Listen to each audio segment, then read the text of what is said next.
बिस्मिल्लाहिर्रहमानिर्रहीम। अस्सलाम वालेकुम व्यूअर्स, आप देख रहे हैं डाइनिंग। और आज हम मैदा और गंदम के बगैर शुगर और gluten free bakery style crunchy biscuits बना रहे हैं। रेसिपी पसंद आए तो चैनल को सब्सक्राइब कर दें।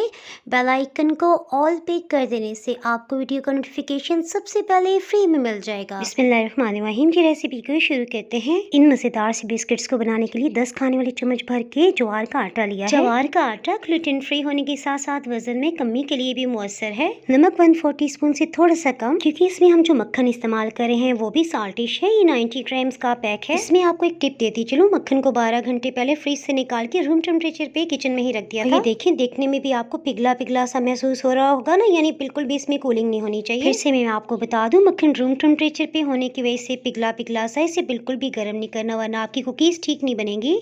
मक्खन को फ्लावर में अच्छी तरह से फोल्ड करते हुए मिक्सअप कर लेते हैं। चाहे तो मार्जिन का इस्तेमाल भी कर सकते हैं, लेकिन घर का बना हुआ मक्खन आपके बिल्कुल भी इस्तेमाल नहीं करना, क्योंकि उसमें थोड़ा बहुत पानी रह जाता है जिससे बिस्किट सॉगी बनेंगे और बिस्किट्स में खस्तापन नहीं आ पाएगा। खुश्क दूध 1 खाने वाला चम्मच, ये फुल फैट है। वनीला एसेंस आधी चाय की चम्मच से थोड़ा सा कम। कॉर्नफ्लावर 2 खाने वाले चम्मच भर के लिए हैं।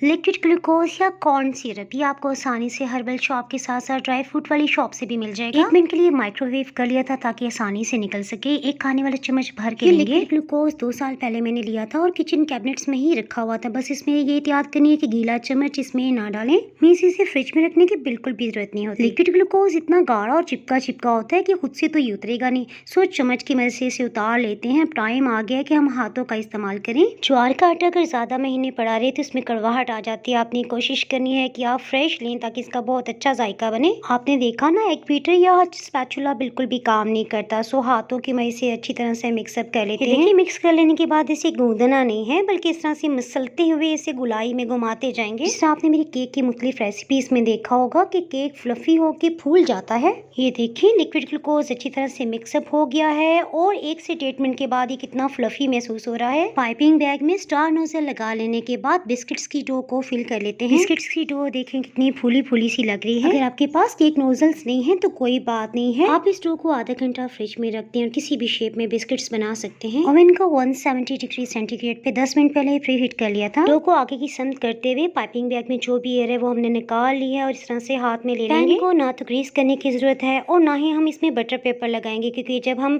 कुकीज को बेक करेंगे तो बटर पेपर अमूमन जल जाता है, जिसका एक बुरा सा जायका कुकीज में आ जाता है। मेरे ख्याल है सेंटर में एक बादाम को लगा लेते हैं। बिस्किट्स नीचे से ना जलें, इसके लिए ओवन में केक बेस रख देने के बाद बिस्किट्स की ट्रे को रखते हुए बेक कर लेते हैं। 170 डिग्री सेंटीग्रेड पे तकरीबन 18 से 20 मिनट के अंदर ही बहुत अच्छे बेक हो गए हैं। बिस्किट्स देखें बिल्कुल भी नीचे नहीं चिपके। ये मैं आपको करीब से दिखाती हूँ। देखिए अंदर से कितने खस्ता है, नरम है और क्रिस्पी है। मजीद मजेदार, यूनिक और कॉन्टिनेंटल रेसिपीज के लिए चैनल को यूट्यूब पे सब्सक्राइब कर लें। इसके अलावा चैनल डाइनिंग और को आप फेसबुक और इंस्टाग्राम पे भी फॉलो कर सकते हैं। हमें याद रखें, फिर मिलेंगे मजेदार सी रेसिपी के साथ। उस वक्त तक अल्लाह हाफिज।